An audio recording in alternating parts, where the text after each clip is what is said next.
আমাদের এই তরিকার মুরব্বীর ভিতরে একজন আব্দুল কুদ্দুস গাঙ্গুহি রহমাতুল্লাহি আলাইহি, কথা বুঝছেন?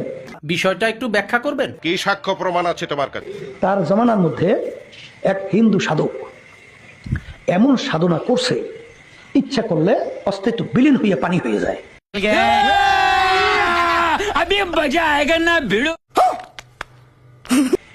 ইচ্ছা করলে অস্তিত্ব বিলীন হইয়া বাতাস হইয়া উড়িয়া যায়। কি বিরাট ব্যাপার স্যাপার না? এই যে কোনো রোগী চোখের দিকে শরীরের দিকে তাকালেন সব রোগ ভালো। এইটা দেখা মানুষ সিকল দিয়েও বাইন্দে রাখা যায়? সব ছোট সে তলে তলে সব ইমান হারা হইতেছে।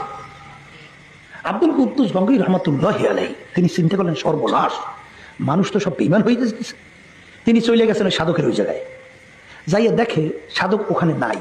তো ওখানে লোকজনকে জিজ্ঞাসা করে, ভাই এখানে যে সাধক সে কোথায় গেছে? তো লোকেরা বলতেছে, হুজুর সাধক ওই যে ঘরটা দেখেন না, ওই ঘরটার মধ্যে আছে। বলে ঘরটার জানলা দরজা কোথায়? বলে হুজুর ঘরে কোনো জানলা দরজা নাই। বলে সাধক ওই ঘরের ভিতরে ঢোকে কিভাবে? বলে হুজুর বাতাস হইয়া সে ওই সেদুর দিয়ে ঢোকে, বাতাস হইয়া সেদুর দিয়ে বের হয়। ओ भाई मारो मुझे, मारो मारो मुझे, मारो मारो। नहीं ये मजाक हो रहा है, एक सेकंड यार, मजाक हो रहा है। বলে তাই? বলে হ্যাঁ। হুজুর আল্লাহর কুদরত, তিনিও সাধক। तेरा बाप यहाँ छोड़कर गया था कि तेरी माँ?